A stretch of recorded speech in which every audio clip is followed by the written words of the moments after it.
GK VanPatter will be making a case for robust and adaptive methods beyond the assumption of product, of service, and experience creation. He is the co-founder, partner, humanific sense-making for change-making, and he'll be joining us via Zoom.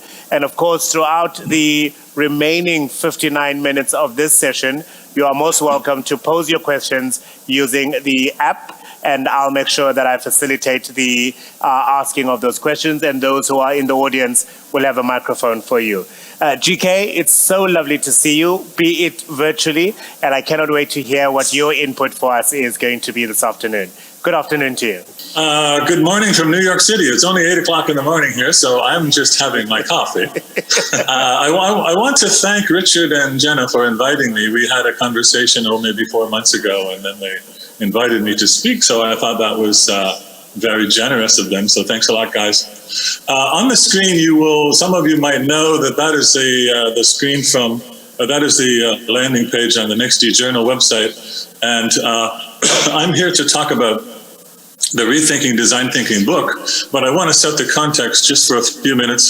So anybody that's interested in this subject, which is essentially design for complexity, can go to the NextD site, nextd.org, and you will find a lot of material there that shows like the history of how we got here. We started talking about this subject around 2005, and there's a lot of material there. There's the archive there, there's ongoing conversations there. So I will return to this at the end of the presentation. Let's see what's happened here. Okay, there we go.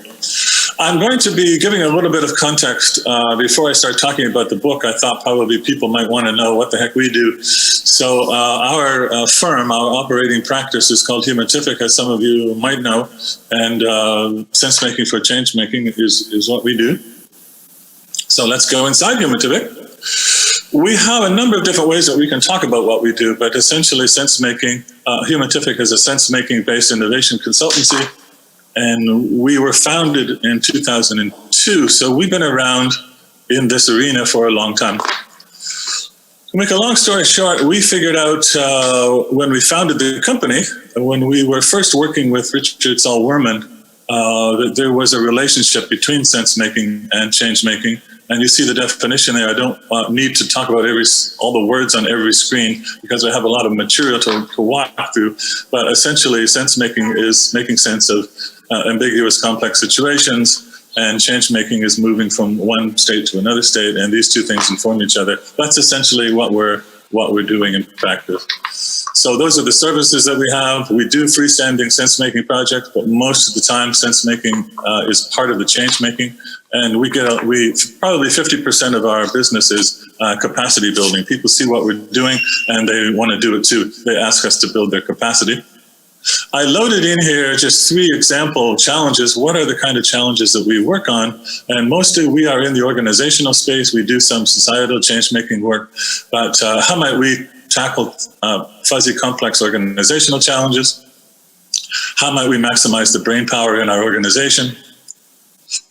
And how might we humanize organizational transformation? This happens to be a big one right now, and there's a lot of digital transformation talk going on, and we're really working the human component of it. We have this screen to show that we are not operating. We work across communities, let's put it that way. So here are 10 different things, and we don't think of them just as thinking, but also doing. So we are doing what we call open frame design, think, do. We know a lot about the applied creativity community. We are participants in that community. The systems think, do community, open innovation, visual sense making. A lot of what we do has to do with acceleration. Design research is a key part of it. We can't do what we're doing in terms of organizational change without understanding team dynamics, culture construction. So we are, in practice, we are combining those things together. We work with profits and nonprofits in a lot of different industries and also different countries. And I have here some examples of what it looks like. So these are not case studies, and I'm just going to walk through quickly, okay? Our learning program is called Complexity Navigation. Inside are those 3 things. I'll just give you a sense of what it looks like. So typically when we're working, there's a multidisciplinary team. This is like what we call an application session. So we are working on some complicated problem. There's a lot of information in the room. And this is what, for us, this is the sense-making part. So in our practice, we never put a bunch of people in the room without thinking about what information should be in there first. And that's part of the acceleration part. We can accelerate their work if we do some work, first of all, to put what we call information fields in the room. And we put them in such a way that we understand that not everybody thinks about it, processes information in the same way. So we can't just put words in the room. There has to be diagrams, etc. I think here the panels have been blurred out because a lot of what we do is strategically sensitive to our clients. So this prohibits us from just like having a lot of stuff on our website talking about exactly what we're doing. But to make it short, when we're doing the visual sense-making part, we're working with the content owners on their content. So we are in content. This is the person who owns that content on the client side, and she is presenting her content that we've helped her make understandable. Okay, so in the session, we're in process, not in content, but to be prepared for the session, we've been in content. It's a little complicated. So we do a lot of big visualizations because people want to interact with them, work outside their computer, let's interact with each other, and in the session, we don't have just the information, but we've also taught them some process skills, and we have process in the room as well. There along the top there, you can see some process models. These people are, I think, converging on some work that they've been doing. So the process is always visible, and those two key things together, teaching them process skills and then integrating the information visualization. These people are making a challenge map for the first time. This happens to be in Spain. And this is kind of sort of what the skill building looks like. We have visual models of everything that we're doing, which is really important because the duration of projects and people need to have the models visual. I think this is a faculty in a media university in Europe that are learning the skills. We work with all kinds of institutions. I have some screens here just to show. This is Brain Boom. The European Institute of Design asked us to design their orientation for all the students. All the students used to have different orientations in different departments, and they asked us to design an orientation where all the students would come together and get their orientation all together. That's my partner, Elizabeth Pastor, there in the center being introduced. She does a lot of skill building, and this again was in Europe. This was in, I think, Madrid. She's delivering it in Spanish. She's Spanish. This screen is from our early days, and I have this here because it kind of exemplifies the spirit of what we're doing. We are deliberately creating inclusion, which is really a whole topic unto itself. But essentially, at the end of some skill building session, we do this, and each person goes around and expresses one thing that they learned that was most valuable to them during the workshop, and we hear some incredible stuff. Like most practices, we stand on the shoulders of many people, and we are very historical, respectful. So we do a lot of historical referencing. We think that's important, and these are just some of the shoulders that we stand on. Richard Women that I mentioned, Osborne, Barnes, these are people from different communities, the creative problem-solving community, visualization community, education community, business community, knowledge creation community, etc.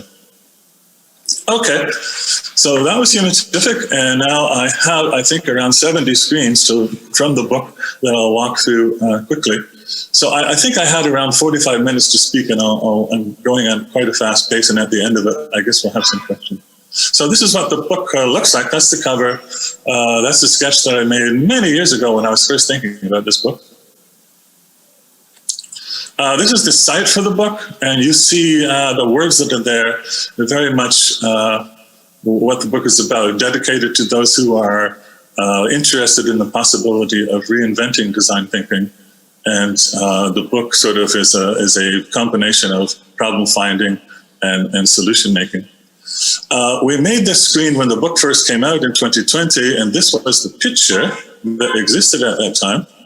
And I'll say that some of the things I'm going to be talking about are difficult to talk about. and probably unusual for this conference because I see the conference is very promotional. So when the book first came out, we guesstimated that 90% of the community, academic and practice, was there on the left. So 90% of the community is geared up for marketing the current state of design thinking, and the book is over there on the right, 10%. We are, you see in the circles below there, we are acknowledging that the current state needs a little bit of help, and we are working on the redesign of the current state. So when the book first came out, there was maybe 10% of the entire community that was interested in and working on this subject. Everybody else was pretty much happy with being on the 90% side. So that was yesterday. Now today we see more people, so we're guesstimating 15%, and we're projecting forward. I think it's rapidly changing, but we just took a guess that 5 years from now it's going to be different. And this proportion is kind of what you're looking at all the time in the design community, which makes conversations sometimes difficult because some people want to be on the redesigning side. Most of the community is quite happy to be marketing existing current conditions and trying to explain how there's no change needed. So there's some tension built into the community. I have some screens here that are just from the book, so they might not work exactly in PowerPoint form, but they're just spreads from the book. So the book talks about design thinking is changing. How big is the change? Big, huge. What designers face is changing. And there's several screens here, diagrams on the right that we made at least 10 years ago where we were talking about complex problems at the top of the diagram there and the need to gear up to work in that direction. And we still use these diagrams. These diagrams are in the book. They're still very much applicable for today. And you see the question that we're asking there: what methods, skills, and tools are needed to do this work? When design begins is changing, so we're no longer in the sequential world where, whether we liked it or not, a designer was considered to be a form giver, brought in near the end of the process. We now are in the world where people are at the table all together, and we need to ask the question, the same question: what methods, skills, and tools are needed to do this work? And then, of course, it's no longer just enough to work by yourself or to work with people in your own discipline.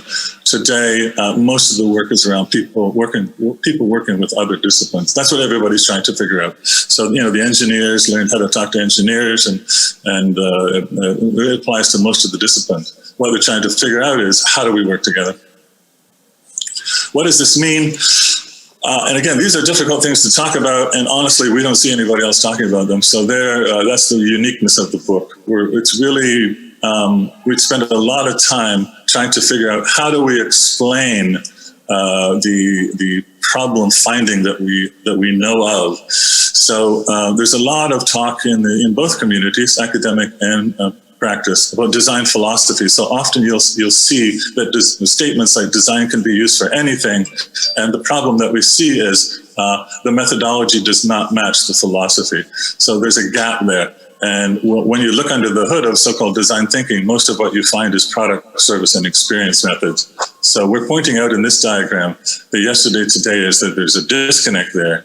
And we're pointing out that there is a so-called emerging practice community. We've recognized that, and we are working to fill that void. We want to be able to deliver on the promise of design philosophy, which in our opinion, and it's a difficult thing to talk about as I'm saying, that's not the case.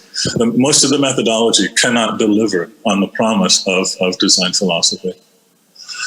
So in order to do some of this, we had to go back and think about, okay, we need a structure to be able to talk about it. And we realized that the changing complexity is really so-called game changers, changing a lot of things, but how do we express that? So there isn't one design, there isn't one design thinking. So we created this structure, which we call Next Geographies, to talk about the dimensions of what is changing. And it's not that everybody's moving towards Arena 3 or Arena 4, but we do have to be aware that there's forces like globalization, other forces that are driving a lot of practices in that direction and away from very tiny problems that we used to get paid a lot of money for. Now a lot of those problems in Arena 1 and Arena 2 are going away. I will say right at the present time, most of the community is in Arena 2, which is product, service, and experience. Okay, so the problem is you see the lines at the bottom there, and I'm sorry, this is from the book. Design thinking is mostly Arena 1 and Arena 2, and yet wicked problems are over there on the right. Wicked problems come from Arena 3 and Arena 4. And you see across the bottom there, the statements of design philosophy go all the way across, but the methodologies don't. So we have several different versions here. This is just showing the complexity of the arenas. This is showing the fuzziness of the arenas. The same kind of things apply. Just ignore the text on the left, which is from the book, but we talk about some simple things, such as designers used to be info hunters before the so-called big data era arrived. And of course, Richard Werman wrote Information Anxiety way back in 1989. So he knew the information wave was coming. And basically the notion is we've moved from information hunters to sense makers. We now have more information than we know what to do with, and so the skills have to be slightly different, because sure, hunting is still part of it, but it's not essential. It's not the engine that it used to be. Once we had the geography structure, we were able to overlay this, and some of these things I can take 5 minutes to talk about, and it took us 5 years to figure them out. But essentially, the proportion of sense making changes as you go into more complicated problems. It's easy to say that, but it has serious implications. So the amount of sense making that one does in Arena 1 on this relatively small problem is not the same kind of sense making that we do in Arena 3. So in order to get ready for change, there's an awful lot of sense making that has to occur, you see. And these are sort of structural issues with design. What design is essentially changing. In the book, we also talk about obvious things, such as, and we still have a lot of people in the community who are very intuitive oriented, and that will always be the case. And we're not suggesting that intuition goes away. But now there's much more in the works than just intuition, a feeling that the design should be this or that. Now there's much more to work with in terms of the so-called evidence. Starting points have shifted, and some of these things are, for people who are interested in methodology, they are particularly interesting. Maybe to other people, the implications are not so clear. But in Design 1, you start with a defined challenge, and Design 2, which is essentially where most of the community is, we often start with a semi-defined challenge. A semi-defined challenge might be not how might we create a new toothbrush, but how might we examine tooth cleaning. But it's still defined, in such a way. Whereas Arena 3 and 4, you're often working with an undefined challenge. So if your methodology jumps off from defined challenges, you see the problem there. You need a different methodology to work in Arena 3 and Arena 4 than you do in Arena 1. I'll just go through this quickly. In the book, this shows in more detail, but we've thought about what are the implications in terms of the other aspects of it. There's a lot more stakeholders involved in Arena 3 and Arena 4. And you see in Arena 1 there, this very small team has a magic wand, and they're saying, okay, we don't really have a process, but we're talented people, and that's all you need in Arena 1. But as you go and scale the problems, you need to visualize your process, and we've created a term called inbound and outbound. So in Arena 1 and 2, there's a lot of focus on users, so that is what we call outbound empathy. There's not so much empathy for the team. But when you're in organizational change-making, societal change-making, you do think about inbound empathy. Inbound empathy is, who are we as a team? Who are we as an organization? That's not so much the case in Arena 1 and Arena 2. So there are many, many implications. Super difficult to talk about is the methodology as a form of language. So in Arena 1 and Arena 2, as a designer, you're mixing content and process together. In Arena 3, you still do that, as I mentioned earlier, in some context, but in Arena 3, you are sometimes in process, not in content, which is a different language. And So the notion of content and process does not scale perfectly well to the Arenas 3 and Arenas 4 because you're not always the content expert in what you're doing. You're helping people from a process perspective. Highly controversial, probably one of the bombshells that are in the book is to articulate this notion, and this is whether we like it or not, what a lot of the schools are doing, in the sense that they haven't adopted very quickly, they haven't changed the methodology, and what they're essentially teaching young people are the skills from Arena 1 and 2, and they're doing crossover, and the students are expected to cross over with those skills into Arena 3 and 4. And we do not subscribe to crossover. We do not participate in crossover. We do not believe in crossover. And we think this is essentially the driving force of why the schools need to change. Of course, when we think about massive societal problems, some of them we know, like inequality and poverty and homelessness, those are known challenges. But the difficulty is, don't assume that we know all the challenges, because as a day-to-day design person working in the strategic space, you're going to run into thousands of challenges that are unknown. And so you need skills to decipher what the challenges are. We can't just assume that we know what all the challenges are. So in this diagram on the right here, we're talking about, again, this is difficult stuff to talk about, but from our methodology perspective, what's talked about in the book is product design, service design, experience design, and we've loaded in a few other popular ones there, Google Sprint, Lean Startup, Agile. Those are all downstream processes. In other words, someone gives them what the problem is, or semi what the problem is, and they go from there. Those are downstream. And where the emptiness is, where the need is in the upstream arena, which historically design has not been geared to. Of course, in the book, we had to explain what the heck is design thinking, and some people ask us why we were focused on design thinking and not design, but we explain both of those things. And some people like the argument that design thinking is just poorly represented design, that it's design light, and therefore we should not pay much attention to it. But that's not actually the problem. I mean, that's one of the problems. But the big problem is that design thinking is based on design 2.0, essentially. So much of design thinking is product, service, and experience methodology. So you see there the difference in terms of design and design thinking. There's a lot less knowledge in design thinking, but the underlying methodology is the same. And on the right, today, tomorrow, we are loading up. We are thinking about what is the evolution of design look like? What skills will be there? And you see us moving from human-centered to life-centered. You see the methodology has changed. You see what we're focusing on has changed. So yeah, these things are in the book. It's a complicated subject because one of the, we are in the sense-making business. We make sense of a lot of complicated subjects, and to make sense of this subject turned out to be quite complicated because there are so many different perspectives. The academic community often assumes that design is a form of magic thinking. The practice community doesn't just think about the thinking part, but the doing part. The non-design community thinks about design thinking just as thinking, and they often just want that part. So, etc. There's different versions, and then there we are at the bottom, which is we think that it is assumption-free adaptive methods.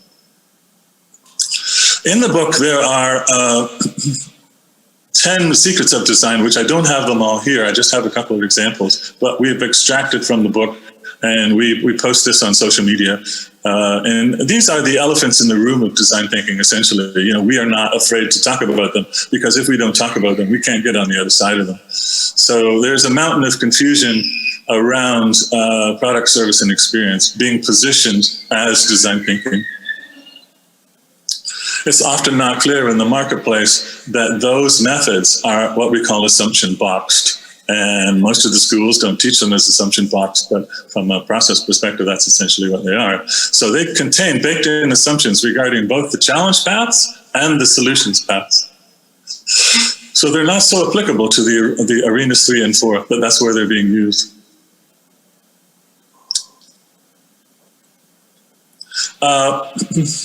I have here, and I'm not keeping track of my time, but I'll just keep going as fast as I'm going. I have 10 ways it's different, and by different we mean from so-called conventional design thinking, and I'll just walk through them quickly. So this form of, if we called this a form of design, open frame or whatever, it starts upstream from briefs without assumptions that products and services are required. So this is this is actually a human-typical person, working with some leaders, making a map of what the challenges are, not what the solutions are, what are the challenges, and it's a systemic picture of the challenges, and often it's the first time the leaders have ever seen the challenges connected together.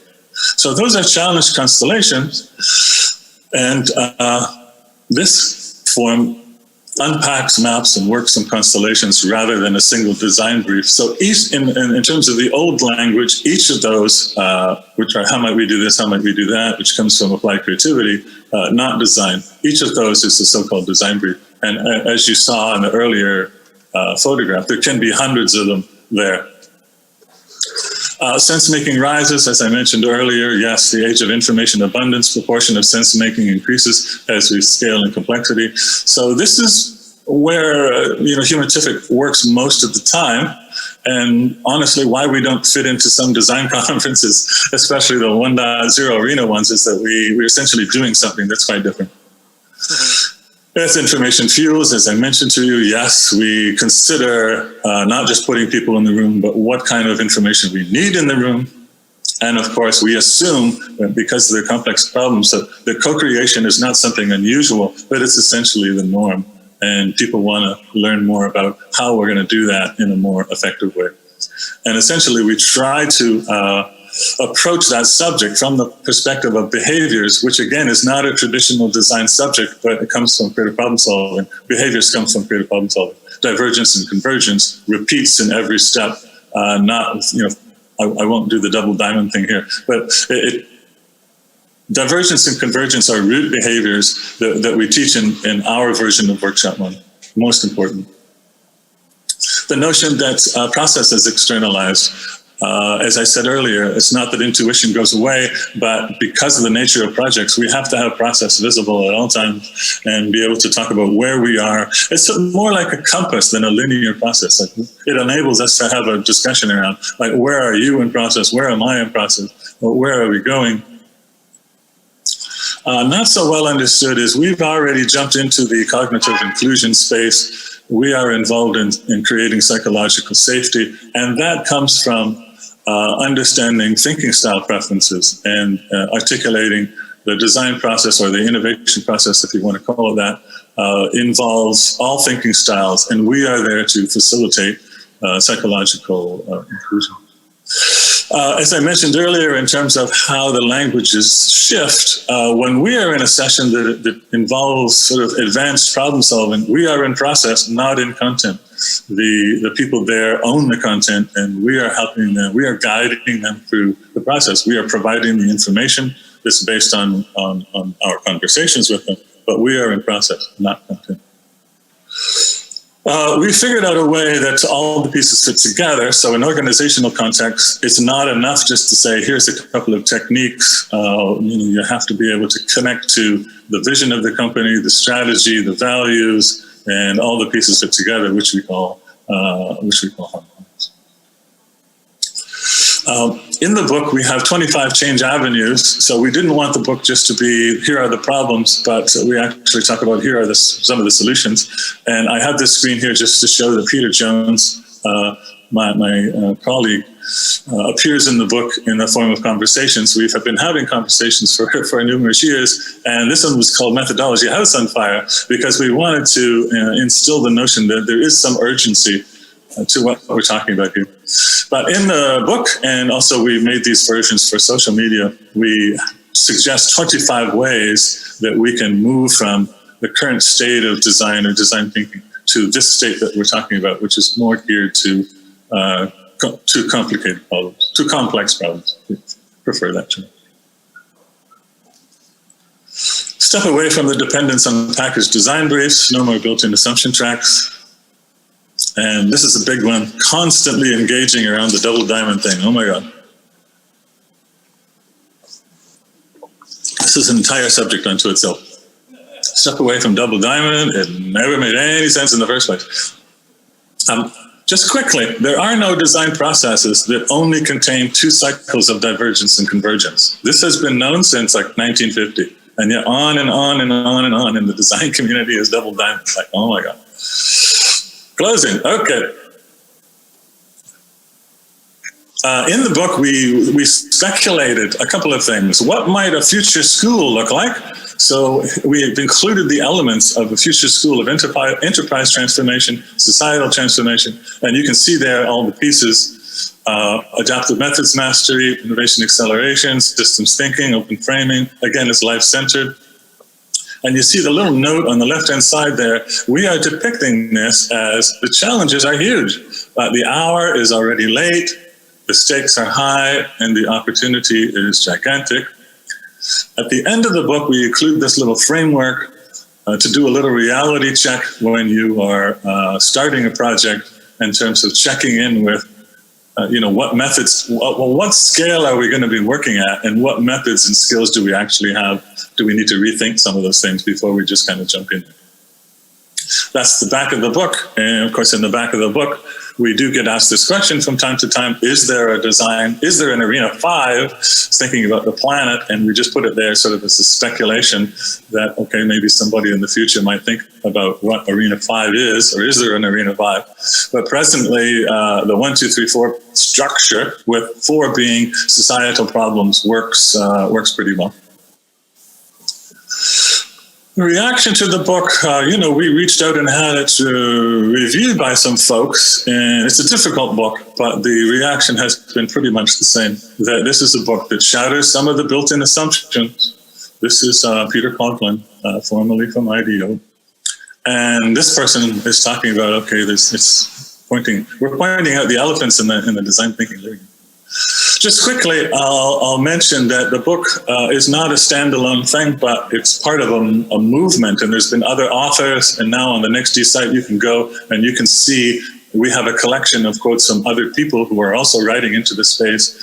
These are some that we particularly like. So human-centered design is great for mops and phones, but in its current conventional state, it won't solve society's biggest problems. Today, this job isn't about helping Nike sell shoes, but about making sure everyone has shoes.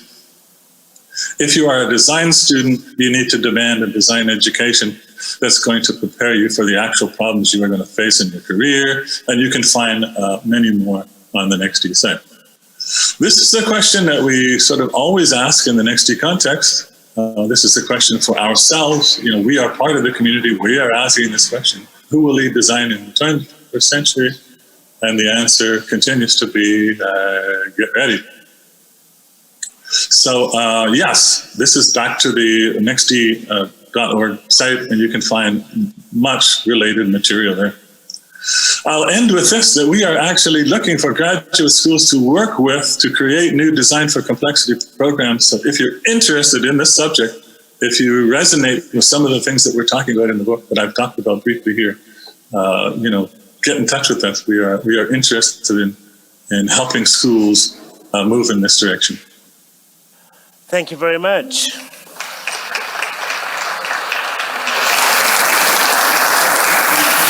I'm not sure, GK, whether you're able to hear it or not, but there's applause and ululation from the audience here. Thank you very much for those insights. We do have about 25 minutes remaining, which we are going to use, obviously, for questions, both questions from the audience here, and there's already a hand in the back there. Please, if you can get a microphone to there. And I'm monitoring the app as well, so you can use the Q&A part of this particular session, and I'll be able to get your questions live and ask them for you. If you can introduce yourself to GK, please, and then your question. GK, your first question is here. Hi, can you hear me? So, I love the talk, and I really think it's something that I've been struggling with going through this foundation program. So I'm actually a data scientist, so that whole thing about big data has come to mind a lot. And one of the biggest challenges when working with a lot of data is people very easily just become numbers. And I think the question I have is, So often when we work with all this data, we start identifying, so initially we think we just have one user, but as we start to analyze the data, we actually see, oh, there's 10 different users with 10 different needs. And then the process becomes even more difficult because now, what do we have to do the process for 10 different people? How does that work? So yeah, I think I'm curious is how can we remain user-centered when things become so complex so quickly? GK? Okay, well, there's probably a couple of questions there. I think just generally speaking, not everybody is probably aware that visual sense-making or sense-making, visual sense-making is a practice area. It's an entire community, and there's a lot of knowledge in that community. Visual sense-making, like what we do is, and we've been, as I said, we've been doing it since we worked with Richard Saul Wurman. Richard Wurman invented the terminology information architecture. I tell that story because the duration of the last 15 years or so, what visual sense making has changed a lot. And along the way came the data visualization folks. And the data visualization folks maybe get too much focused on the data because visual sense making is we're making sense of not just data, but many different things. Sometimes we're making sense of an abstract idea. But essentially underneath all that is we are humanizing. You can talk about it in 10 different ways, but the role that we're playing is humanizing. And some of the things that we're humanizing can, without question, get very, very complicated. But we always keep in mind that visual sense making is not so much about simplifying, but it is clarifying. And there's nothing that you can really do if you want to be true to the picture to dumb it down or to simplify it. But there are things that you can do just to make it more clear. And we teach visual sense making to organizational leaders. And one of the things, the very basic things that they learn is when you're making diagrams is to humanize, include that little figure. You've probably seen this in your organization, thousands of really bad diagrams where little boxes are there and, drawn in very different ways. So a very simple thing that the visual sense maker does is they bring the human toolkit to the notion of visualizing. So those two things, we're not just visualizing data and we're bringing the human toolkit. We're not dumbing things down. We're making them clear. And there's a lot of things that you can do to help people. I think also it's important to understand, sort of once you get into the notion that visual sense making is a practice, then you want to learn about that practice and adopt the notions of that practice. And one of the notions is to understand that, as I mentioned earlier, that humans interact with information in different ways. So it's not enough just to throw some words up there. As the visual sense makers, we take on the responsibility of thinking how humans are going to understand this, and then we create the information field with that understanding in mind. And that's all that you can do. But honestly, sometimes when I present at design schools, what Humanific does, I've had young students come up to me, very emotional afterward, and say, thank you for presenting what a visual sense maker is. I feel like I found home. So if you remember the screen that I showed there where there's strange making and sense making, a lot of emphasis on design school is on the strange making side. So how do you make one soda look different than another soda? Basically, the entire branding industry is all about strange making. But if you're a sense maker, that might feel like a little bit of a foreign world. So when people see what we're doing, if you're a sense maker, you feel like you've found home. And this is essentially what we felt like when we were working with Richard Wurman. Finally, we have a way to be in the design space, but from a sense-making perspective, not a branding differencing perspective, but a sense-making perspective. And it's a powerful thing, and it's a huge subject, and you can stay in that subject exploring sense-making for your entire career. There's so many things to learn, and also so many things yet to be discovered. So thank you for your question. All right, thank you very much. A question from one of our online delegates reads, can you give us an actual example of how the current design thinking methodology was not equipped for Arena 3 as you define them, for Arena 3 problem solving? I need this to better ground me in the specifics of what you are talking about. Well, I didn't bring an example from YouTube, but most of if you look at the examples you look at them closely, there's often a transition. If you're watching a YouTube video or even in a book, you can see it where the design team goes into a community or starts the project and does a lot of fact finding, and the facts expose the need for huge change. And then there's often a little, it's almost like we take a commercial break or something, and when we come back from the commercial break, the team has defined it as a product or a service. So I don't have in this presentation, like I didn't bring 5 examples of what we're talking about, but it's most common in most of the design material. And right now we are the new version of our first book, which was Innovation Methods Mapping. We are focusing on the new generation of methods, and we're actually looking for methods that do not assume product, service, and experience. And we're having a hard time finding them because a lot of methods, they do just make those assumptions. What else can I say? Yeah, I think if you go to the nextd.org site, you will find some material where we set ourselves the task from a peer review perspective. We didn't want to do it all ourselves, so we said, why don't we invite some people to look at some documents? And we've reviewed some documents there where people are presenting what they say is design thinking. And we unpack and we point out that, they've assumed it's product, service, and experience. There's one where we talk about, I'm thinking in midair here, the way that IBM is selling design thinking. There's a person on LinkedIn who's heavy into the promotion of design thinking. There's one there called Understanding the Process. We did a peer review of that. So if you go to nextd.org, you'll see some very concrete examples. And, they're very easy to spot in the sense that, so there are right now some books coming out that are positioned around even the Arena 4. And so we're taking a look at them and okay, this is Arena 4, but how many of the case studies in there end up to be product, service, or experience? Just quickly, the notion that this is the case, the high mastery of methodology does not come from our understanding of the design process, of the design community. We have a lot of knowledge from the creative problem solving community. And so I think most strategic practices have taken the front end from creative problem solving or another more strategic arena and built it on the front end. So in creative problem solving, there are no assumptions at the outset that we know what the problems are. And the story that I often tell to make it more real is, imagine that we're in a faraway place. We're going to send a design community say we're going to send a design community into one of your communities there.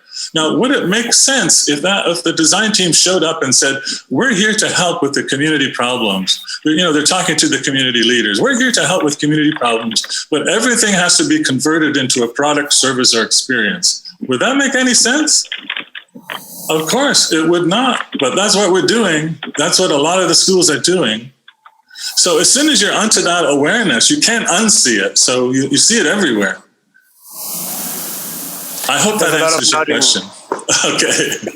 There's a lot of nodding, GK, and I think a lot of people are resonating with you.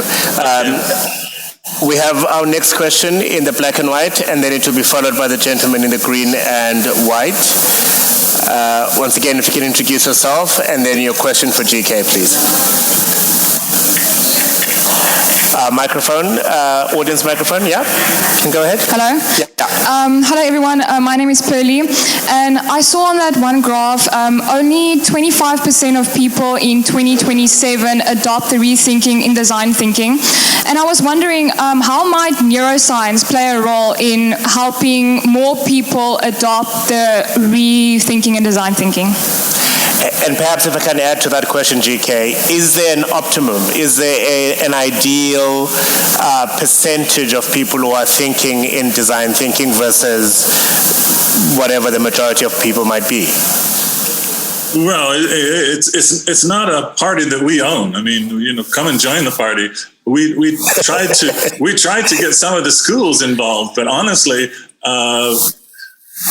the practices are more leading the charge than the schools, quite frankly. It's a difficult thing to say. So the corporate funder of the NextD website, the NextD Journal website, is Humanific. We said, okay, well, nobody's talking about this subject. How can we fund a journal where we can start to talk about these things? So if you are interested, absolutely go to the NextD Journal site. Send us an email. We're happy to include you.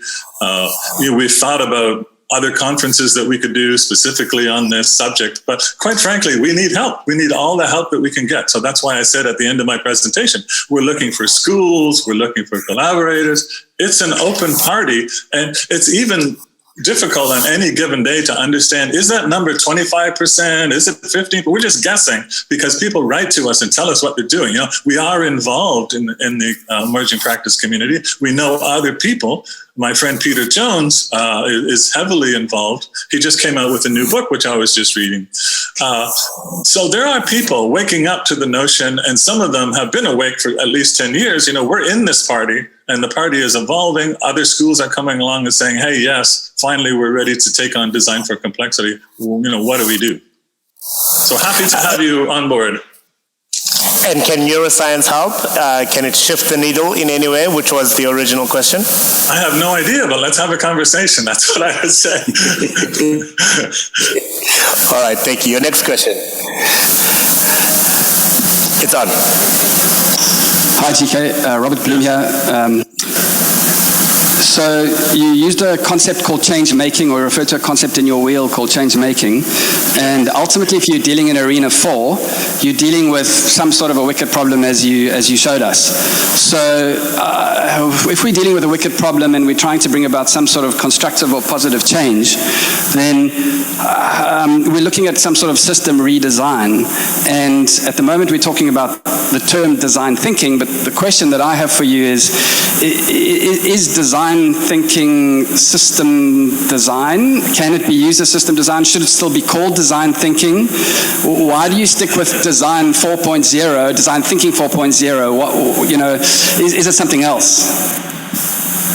Well, I would say, you know, when you write a book, you have to sort of decide what are the words that we're going to use in this particular moment. But I can tell you that all of the words are in motion. And there's an entire, you know, subset of the emerging practice community that is focused on systemic, so-called systemic design. And my friend Peter Jones, who appears in the book, who teaches at OCAD in Toronto, you know, he's with some folks there that are doing conferences, and their entire focus is on bringing systems thinking, combining systems thinking in design. So I would say at the moment, that is like one subset. As the emerging practice community becomes more known, we're going to have like different channels, people doing different things. So in our practice, we have systems thinking, but it's not the engine, it's not driving everything. Whereas in Peter's work, it's essentially what's happening with design. The whole notion of what happens when you bring in systems thinking. No one is arguing with some of the other things that you said, which is in the Arena 4, there are massively complicated or complex problems, whether you call them wicked or otherwise. Some of these things have been in creative problem-solving logic for a long time. And one of those things is every solution creates another problem, and that's probably never going to go away. So when you're in 3 and 4, you're often evolving. It's not as if we're going to solve something and it's going to be completely gone, but we need to evolve it forward. So there's a lot of evolution in Arena 3 and Arena 4. All right. Thanks. What some of the terms end up being, I really don't know. Okay. Yes. Your next question. Hi there. I had a different question, but now we're talking about systems, which I think is more important. I think some of the biggest problems facing society today systemically are multipolar traps, i.e. situations where individuals have incentives to take actions which make the whole system worse as a whole. Does your ontological framework or the way you think about things have any ideas to overcome these multipolar traps to actually create change? Well, I think For, people of all generations, it's important to understand that this subject has a long history and it's evolving, and you are entering, if you're entering this subject now, you are intersecting, like the train is on the tracks and it's rolling, but we're a long way from having all the answers. So right now, there's a particularly high interest in what you're mentioning. And I, talked about it a moment ago. I would say among the three hottest subjects on the planet right now, in terms of what's happening with innovation and design, is the integration of systems thinking. But it's still early, and I'll put that in even broader context. Systems thinking is not particularly new. So we included Cheklin's soft systems methodology in our first book, which was, I think, circa 1981 when soft systems came along. Creative problem solving has been around a lot longer than that. So what you have is like multiple tracks, different histories. People are evolving different things. But some people say that systems thinking has already come and gone and it didn't work well the first time. So this is part of the subject now. Like, why didn't it work when the first came? And maybe we're in a different place now. What is it? What do we need to do to systems thinking to make it work? These are the kinds of discussions that are going on right now, which didn't go on in the early version. Okay? So apart from that, the, people with different backgrounds are looking at each of the methodologies. So if you're come from the systems thinking community, you think it's the silver bullet, and then you run into some people in design who don't think it's a silver bullet, and these are the discussions we have right now. So one example would be sometimes root cause analysis is described as really useful in systems thinking. But from a creative problem solving perspective, root cause analysis will not create the map that I showed you there. It does not create a systemic picture of what the challenges are. So from the creative problem solving perspective, the silver bullet is not going to be systems thinking from a challenge perspective. So in systems thinking, there's a particular emphasis, like let's look at the systems. Let's look at let's categorize the systems. Well, categorizing systems are not the same as framing the challenges. And where you see in this online discussions right now, there's a lot of people with those things mixed up. So there's always sense making to be done. People have different notions, they're in different places, they have different histories. This is a pretty screwed up subject with a lot of people weighing in from a lot of different directions. That's what you're looking at. Quite a few people acknowledging and resonating with the notion that it is a pretty screwed up subject. So I think there's an appreciation for that. Unless anyone has any burning questions, I do have one around language. You made reference to the fact that we need to, I suppose, create a shareable common language. And in one of the earlier sessions we had today, the working across cultures, across languages, across geography, really creates a wonderful dynamic and a complexity, right?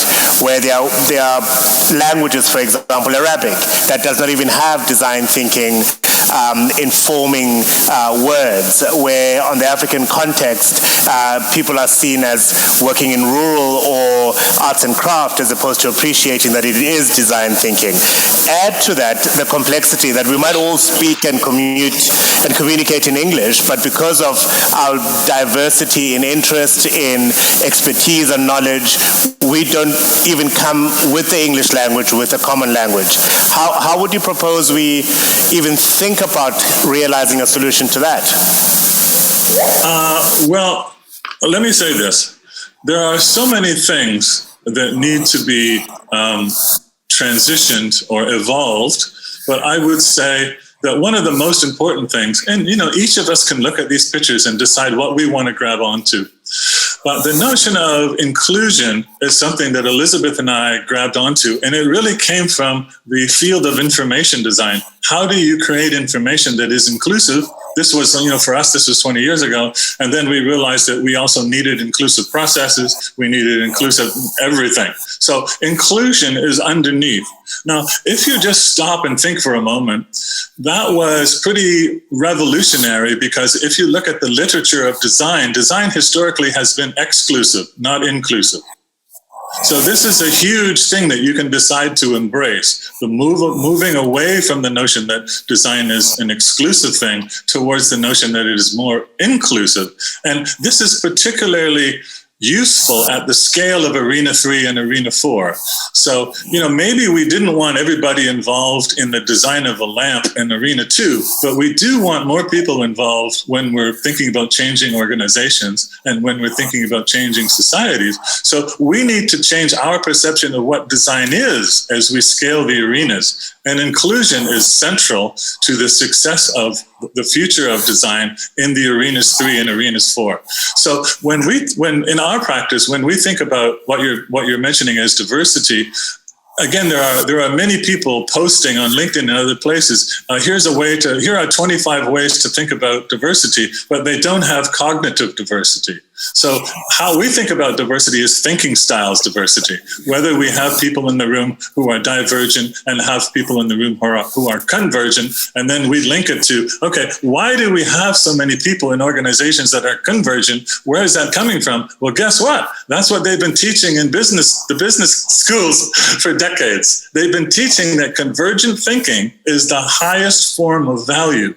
So I would say at the top of the list in terms of our interventions, what we have to unpack and redesign when we go into organization is that notion that's coming directly from the business schools, that the convergent thinkers are the most important people in the room, and convergent thinking is the highest form of value. Because in order to get to inclusive design, we need to redesign that model. And that's part of what we're doing in our skill building program. To make it more inclusive, we want the generative thinkers to be equally valued to the convergent thinkers. That butts directly up against what the people learn in the MBA programs. So it's not an easy space to be in. To take on cognitive inclusion, not an easy thing. You have to know what you're doing. You have to know how it relates to what the organization says it wants to do. Okay, if you say you want to do this, how are you doing it? Okay, these are the models that are going to get you there. Those are the kind of conversations that we have. I hope that answers your question. It certainly begins to. Thank you very much, GK. Rethinking Design Thinking is the title of the book. We'll share on the app a link to how you can get the book. Please help me show some appreciation for GK of VanPatter.